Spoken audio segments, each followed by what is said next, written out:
Are you facing the X login error, attestation denied, or other login problems? Here how you can fix. Let's begin.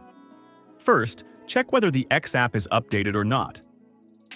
Go to the App Store or Play Store and make sure the app is up to date.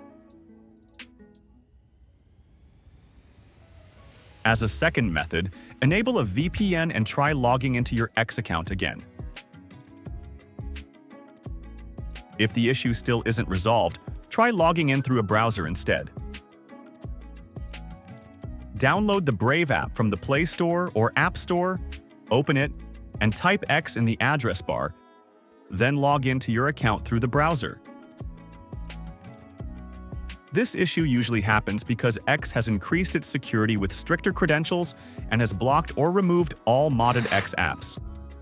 That's it for this video.